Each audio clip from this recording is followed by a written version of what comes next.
I stood there as my brother's fiancée mocked my job as a social worker, calling me a failure who wastes her life helping poor people. She had no idea that the man walking through those church doors was about to change everything. Sometimes karma comes in the most unexpected way. If you've ever been looked down upon for choosing a meaningful career over money, this story will resonate with you.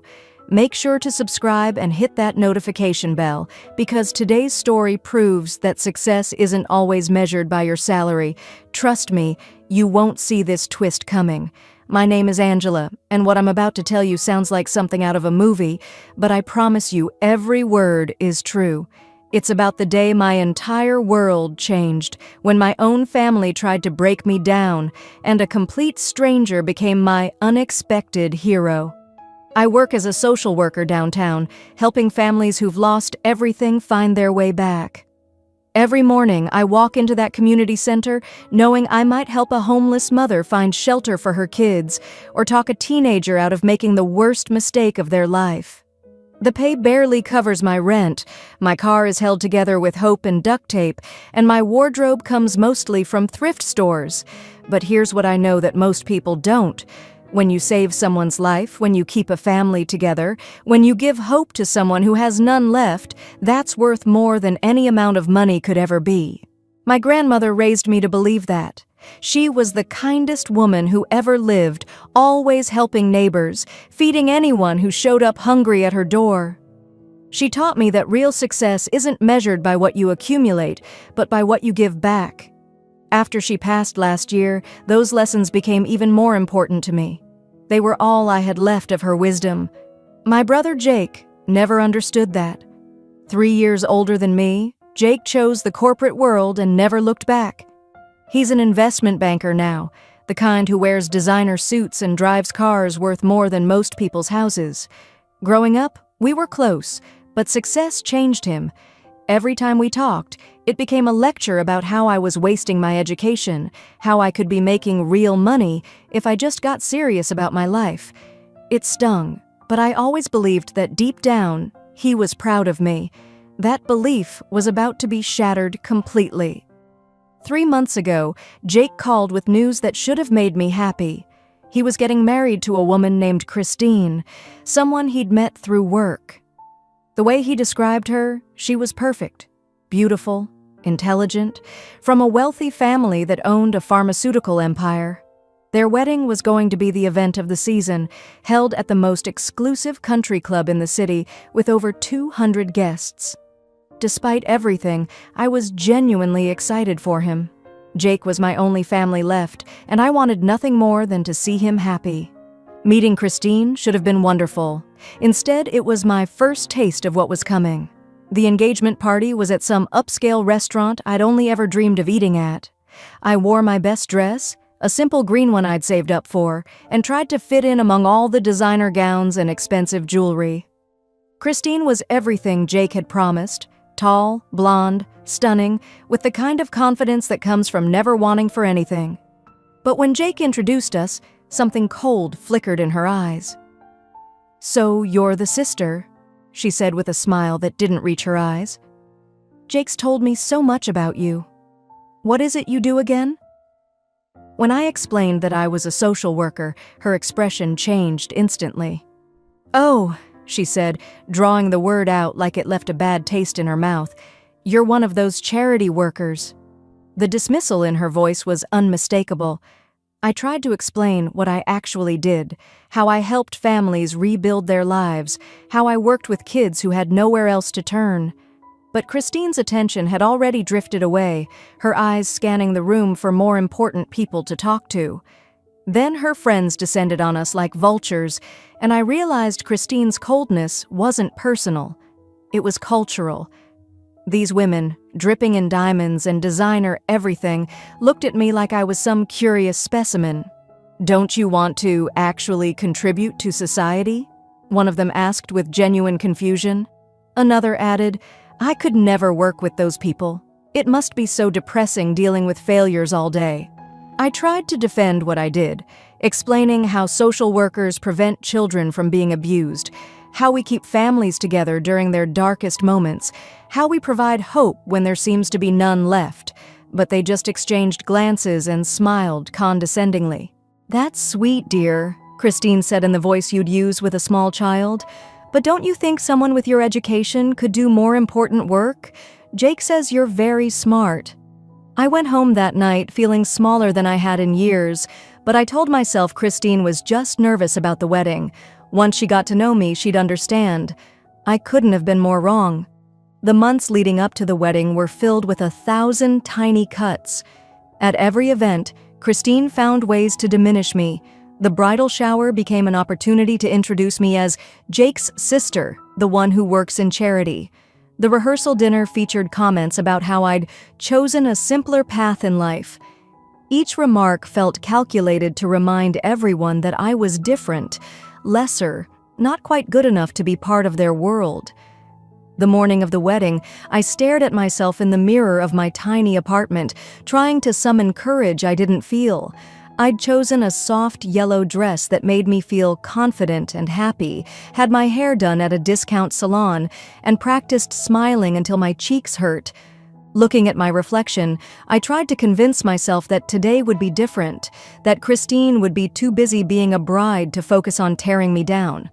The country club was like something from a fairy tale, all white roses and gold accents, with flowers that probably cost more than I make in 3 months.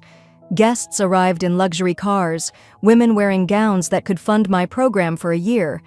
I felt like an imposter at my own brother's wedding, but I was determined to be there for Jake, no matter how unwelcome I felt.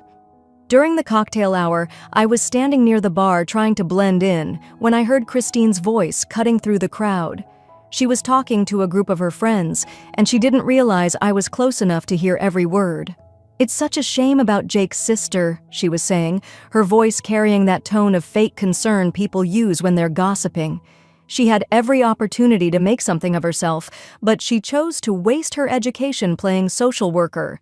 I mean, what kind of person chooses to spend their days with homeless people and drug addicts when they could have a real career? Her friends were eating it up like candy.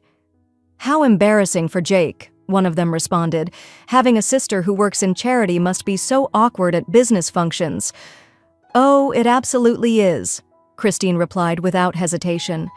"I've already talked to Jake about being more selective about family events after we're married. You simply can't have someone like that around when you're trying to build serious professional relationships. People judge you by the company you keep." I felt the blood drain from my face. This woman wasn't just dismissing my career, she was actively planning to cut me out of my brother's life. And apparently, Jake was going along with it. The betrayal hit me like a physical blow, leaving me struggling to breathe. I tried to compose myself and join conversations, but every interaction felt poisoned. When people asked what I did and I mentioned social work, their expressions would change. They'd find polite excuses to drift away, leaving me standing alone among strangers who clearly didn't think I belonged. The ceremony itself was beautiful, but I couldn't enjoy it. Every time I looked at Jake standing at that altar, I wondered if this was the last family event I'd ever attend. During the vows, when Christine promised to support Jake in all his endeavors, I couldn't help wondering if that support included eliminating family members who didn't meet her standards. After the ceremony, during the reception, Christine's mask finally came off completely. She was making rounds, playing the perfect hostess, accepting congratulations with that radiant smile. When she reached the table where I was sitting with some distant cousins, she decided to put on a show. "Everyone, I want you to meet Angela, Jake's sister," she announced, her voice loud enough to carry to nearby tables. "She works with... well, let's just say she helps unfortunate people. We've tried to get her a real job through our family connections, but she insists on staying with her charity work." The way she said charity work made it sound like something shameful, something to be pitied. The people at my table shifted uncomfortably, clearly unsure how to respond to such obvious condescension. I felt my face burning with humiliation and rage, but I was too shocked to form words. Christine wasn't finished destroying me. "You know," she continued, gesturing around the room full of successful professionals, "some people choose careers that actually make a difference in the world. Doctors, lawyers, business leaders who create jobs and drive the economy. Others choose simpler paths, There's nothing wrong with that, of course. Someone has to work with the poor people, right? We can't all be ambitious." The cruelty in her voice was breathtaking. She was systematically destroying my reputation and my dignity in front of a room full of people, and she was doing it with a smile on her face while wearing a wedding dress. I felt tears building behind my eyes, but I refused to give her the satisfaction of seeing me break. That's when I knew I had to find Jake. He was my brother, my only family left in this world. Surely when I told him what his new wife was doing, he'd stand up for me. I found him near the dance floor, laughing with some old college friends, looking happier than I'd seen him in years. "Jake, can we talk privately?" I asked, trying to keep my voice steady despite the emotion threatening to overwhelm me. He looked annoyed at being pulled away from his friends, but he followed me to a quiet corner. I told him everything. Every cruel comment Christine had made about my career, her plans to limit my involvement in family events, the way she'd just humiliated me in front of everyone. I expected shock, maybe anger on my behalf. Instead, he just sighed deeply and ran his hands through his hair like I was being dramatic. "Look, Angela, I know Christine can be direct sometimes," he said, not quite meeting my eyes, "but you have to understand the position I'm in. Her family has already opened doors for me that I never could have opened myself. These connections are crucial for my career." I stared at him, unable to believe what I was hearing. "So you're okay with her treating me like garbage?" "I'm not okay with it," he said, but his tone suggested otherwise. "But maybe there's some truth to what she's saying. You are smart enough to do other things. Have you ever considered that maybe it's time to grow up and pursue a more serious career?" Those words hit me like a slap across the face. My own brother, the person who was supposed to love and support me unconditionally, was telling me that my life's work was meaningless, that dedicating myself to helping others, making a real difference in people's lives, wasn't good enough because it didn't come with prestige and a big paycheck. "Just try to blend in for the rest of the evening, okay?" he continued, his voice taking on a pleading tone. "Don't make waves. Christine's family is watching everything tonight, and first impressions are everything in business." I walked away from that conversation feeling more alone than I'd ever felt in my entire life. The one person who was supposed to be on my side had chosen his new wife's money and social connections over his own sister. I was seriously considering leaving the reception and never speaking to Jake again when something happened that changed everything. I was standing outside on the country club's elegant patio, trying to get some fresh air and fight back tears, when my phone rang. The number wasn't in my contacts, but something compelled me to answer anyway. "Hello?" I said, my voice still shaky from everything that had happened. "Thank God you picked up," came a man's voice I didn't recognize. "I just landed and I'm having trouble finding the venue. Can you text me the exact address?" I frowned, confused. "I'm sorry, but I think you have the wrong number." There was a pause. "Is this Angela?" "Yes, but I don't know who this is." Another pause, longer this time. "Angela, it's Daniel, your husband, from Las Vegas." I almost dropped the phone. "My what?" "Your husband. We got married 6 months ago in Vegas. I know this is crazy timing, but we really need to talk about getting this sorted out properly." And suddenly, like a dam breaking, it all came flooding back. 6 months ago, I'd been in Las Vegas for a social work conference. It had been one of the worst months of my career. I'd lost 2 young clients to overdoses, and I was questioning everything about my life and my choices. On the last night of the conference, feeling lost and defeated, I'd gone to the hotel bar planning to have one drink and ended up sitting next to this man who looked as miserable as I felt. His name was Daniel, and he was in town for some technology conference. He'd just ended a long relationship and was having his own existential crisis about the direction of his life. We talked for hours about everything and nothing, drinking far too much in the process. I remembered laughing more than I had in months, feeling like I'd finally found someone who understood what it was like to feel lost in your own life. The rest was a blur of neon lights and bad decisions.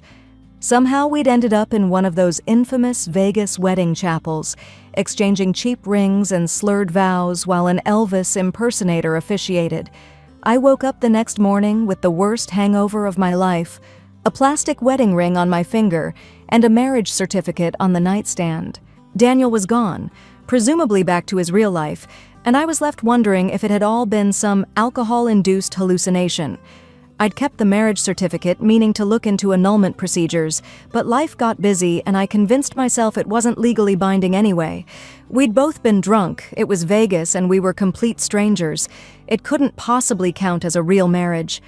Apparently I was wrong, and now my accidental husband was calling me at the worst possible moment. "Daniel, I really can't deal with this right now," I whispered into the phone, glancing around to make sure no one could overhear. "I'm at my brother's wedding and it's been complicated." "I know the timing is terrible," he said, and I could hear car doors slamming in the background. "But I've been feeling awful about this situation for months. We need to handle this properly, and since I'm already in town for business, I thought we could meet and figure out the paperwork together. Just tell me where you are." Maybe it was the emotional exhaustion, maybe it was the wine, or maybe I was just so desperate for any kind of human connection that didn't involve being judged and found wanting.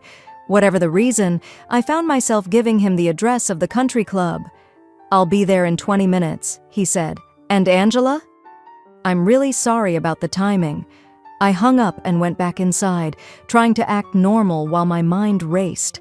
How was I going to explain to my accidental husband that I was at a wedding where the bride had spent the entire day systematically destroying my self-worth? This day couldn't possibly get any more surreal. I tried to blend into the crowd, but everywhere I looked I saw Christine holding court, probably telling more people about my simple career choices.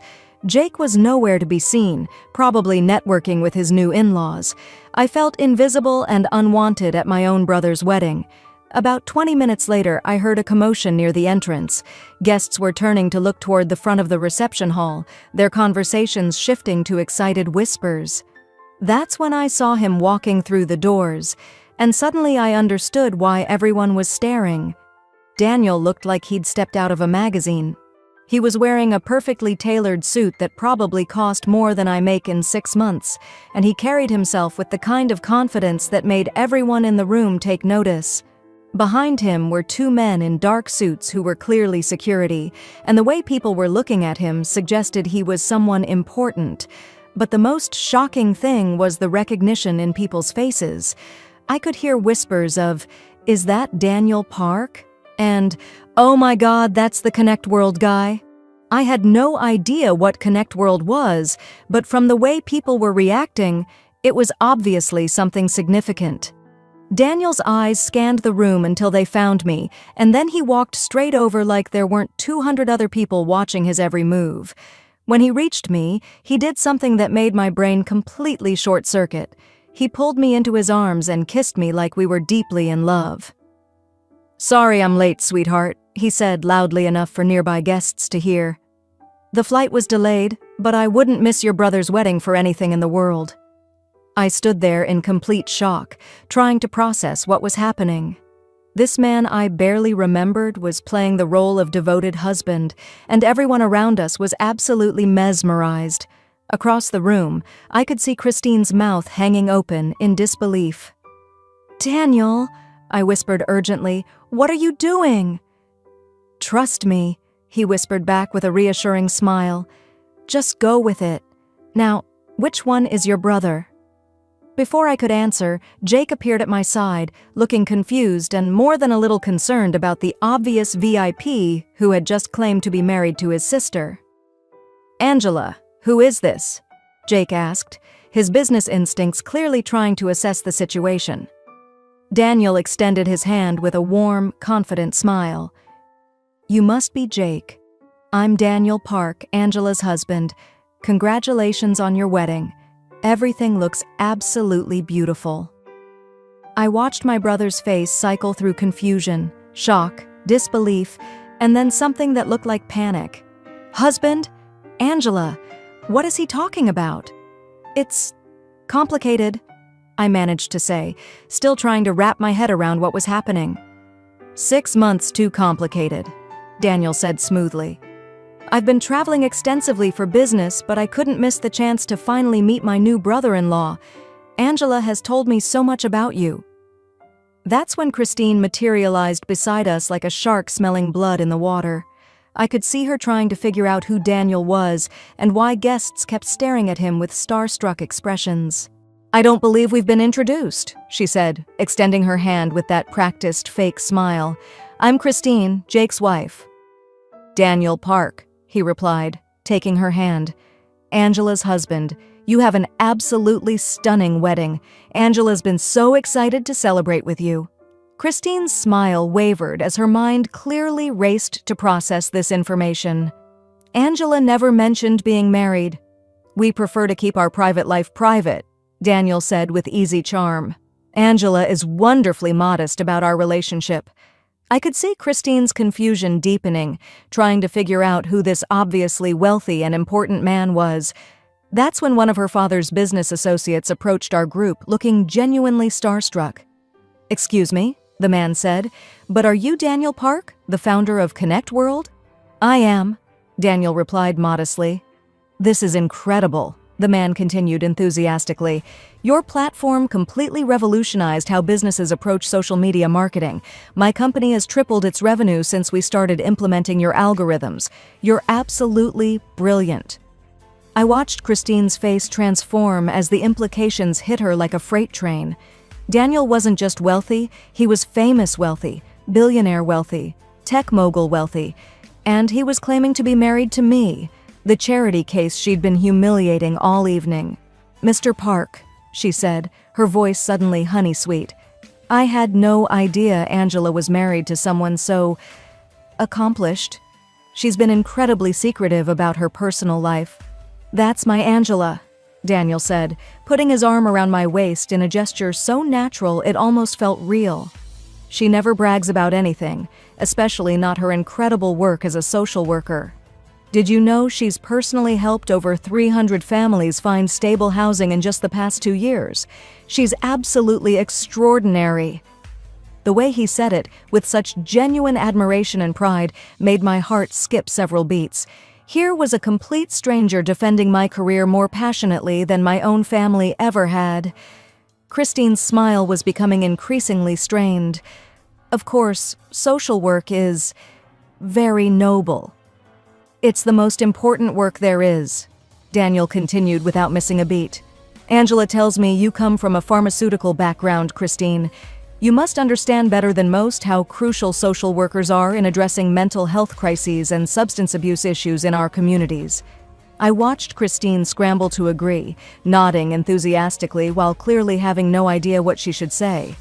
The same woman who had been mocking my career choice just an hour earlier was now pretending to respect it because she thought it might help her network with a billionaire.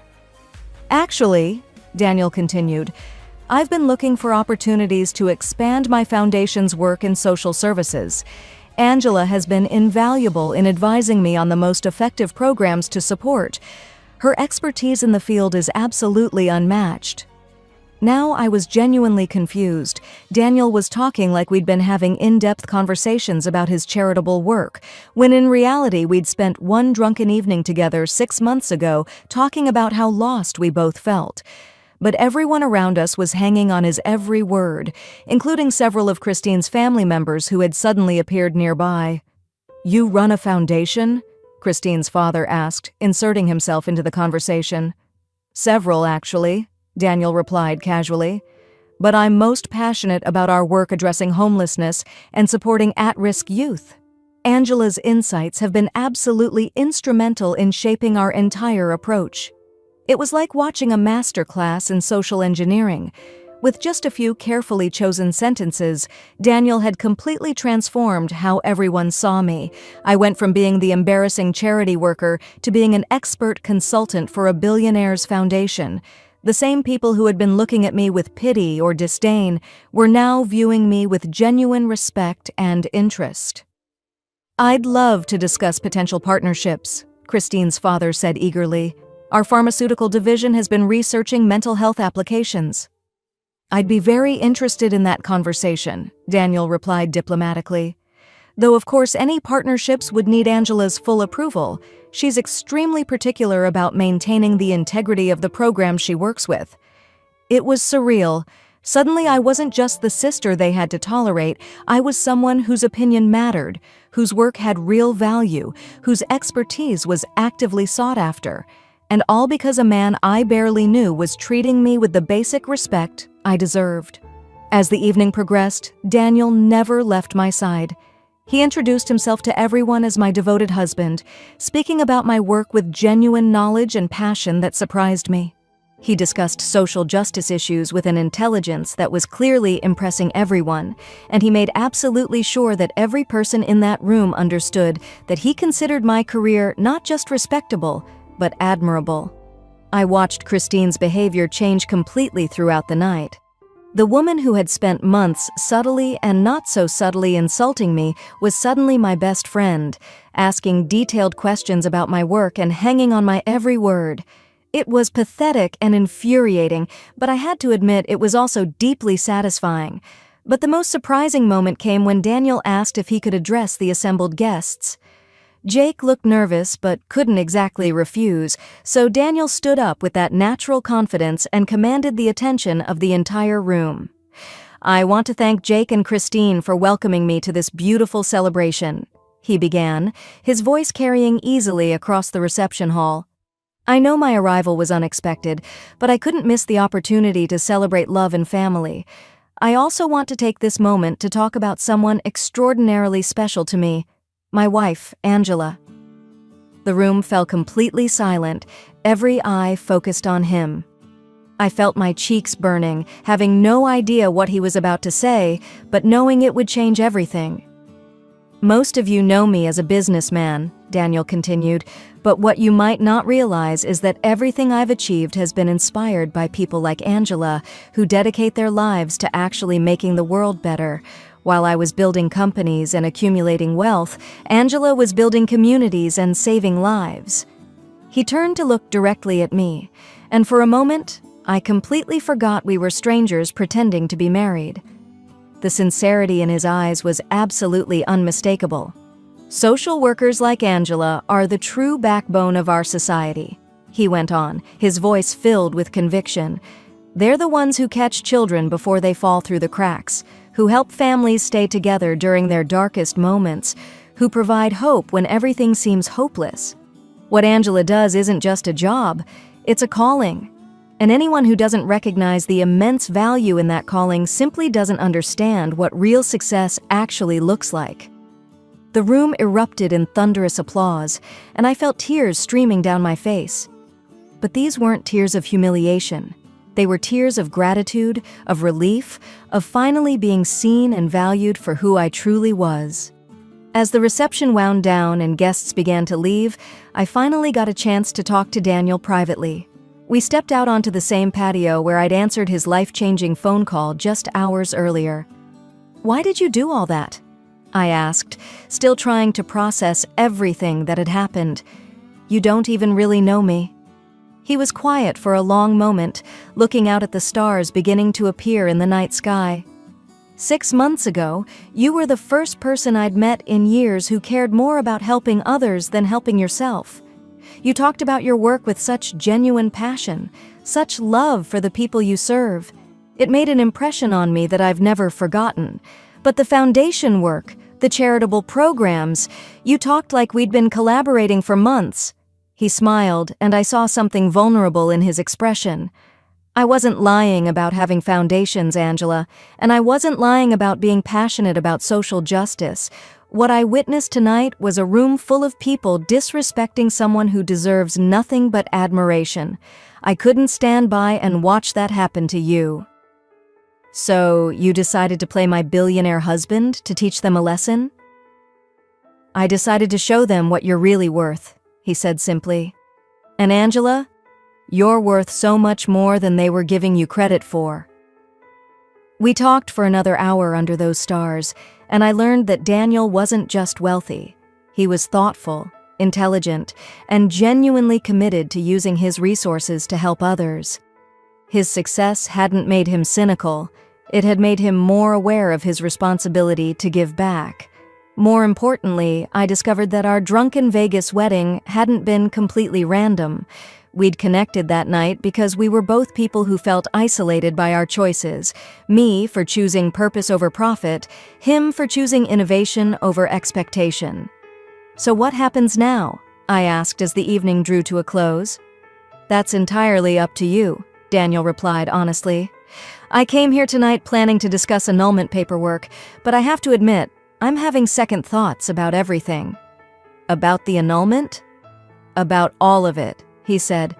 "Angela, I know we barely know each other, and I know this whole situation is completely insane. But what if it's not insane? What if it's exactly what we both needed to find?" I looked at this man who had appeared out of nowhere and completely transformed my life in the span of just a few hours. He'd given me back my dignity, shown my family what I was truly worth, and made me feel valued for the first time in longer than I could remember.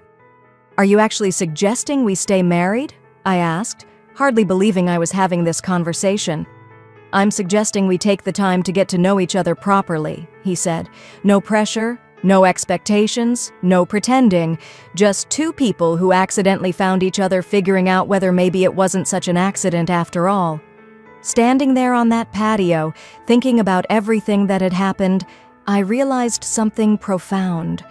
For the first time in my adult life, someone had seen my worth without me having to prove it first. Daniel had looked at my career, my choices, my entire life, and instead of finding them lacking, he'd found them inspiring. Whether or not our accidental marriage turned into something real, he'd already given me something invaluable. The reminder that I didn't need anyone else's approval to know my own worth. My work mattered, my choices were valid, and anyone who couldn't see that wasn't worthy of being part of my life. I looked back through the windows at the reception, where Christine was still playing her part as the supportive sister-in-law, while Jake watched me with an expression I couldn't quite read. They'd shown me exactly who they really were tonight, and I would never forget it. But I'd also learned something else. Sometimes the most unexpected encounters can change everything. 6 months ago, I drunkenly married a stranger in Vegas thinking it was the biggest mistake of my life. Tonight, that same stranger had reminded me exactly who I was and what I was worth. "Okay," I said to Daniel, surprising myself with how certain I felt. "Let's see where this incredible journey takes us." He smiled, and for the first time all day, I felt like everything in my world was exactly as it should be. If this story resonates with you, remember that meaningful work is never something to be ashamed of. Whether you're a teacher, social worker, nurse, or anyone helping others, your work matters more than you know. What did you think of Daniel's perfect timing? Should Angela give him a real chance? Share your thoughts in the comments, and if you believe in standing up for what's right, hit that like button and subscribe for more inspiring stories that prove sometimes the best things come from the most unexpected places. Until next time.